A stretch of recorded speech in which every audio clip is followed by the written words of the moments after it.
So, das war es auch schon mit dem Video. Der Kurzfilm, den ihr jetzt gerade gesehen habt, ist mein Beitrag zum ZFF 72 Wettbewerb. Das ist ein Wettbewerb von Zürich Film Festival, wo man in 72 Stunden einen maximal 72-sekündigen Film machen muss. Nach den 72 Stunden und nachdem alle Videos gemacht und aufgeladen worden sind, ist es eure Aufgabe, die zu bewerten. Geht für das auch auf die Webseite zff72.com oder drückt in der Beschreibung in der ersten Zeile auf den Link. Der führt euch direkt auf die Hauptseite, wo alle Videos aufgelistet sind und bereit sind, dass ihr sie bewertet. Ich bin mega froh, dass der Film endlich fertig ist. Es hat extrem viel Planung gebraucht. Darum bedanke ich mich bei allen, die mir geholfen haben. Alle von meiner Klasse, die einfach in der Mittag schon ins Zimmer raufgekommen sind und gesehen haben, dass ich ein Skript schreibe und mir nachher geholfen haben. Danke an meine Eltern, die mir auch extrem beim Skript geholfen haben und mit mir zusammen einen Namen ausgedacht haben. Danke an meine Schwester, die extrem cool Musik gemacht hat. Danke natürlich auch an meinen Helfer, der mir zum Beispiel auch beim Kendama-Video geholfen hat. Er war grösstenteils dafür zuständig, dass Ballone schön durchs Bild durchgehen, dass alles gut aussieht. Er hat mir auch geholfen, um zu schauen, wo wir drüllen können. Es ist krass, wie viel er mir geholfen hat und auch wie kurzfristig er einfach Ja gesagt hat. Danke vielmals für das. Mich würde es mega freuen, wenn ihr meinen Film aufbewerten könntet, falls er euch gefallen hat.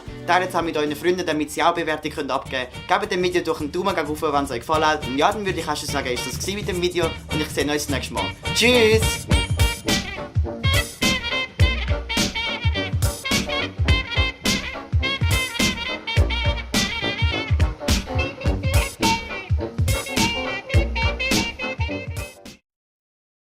Ich hoffe, ihr votet für mich, gell?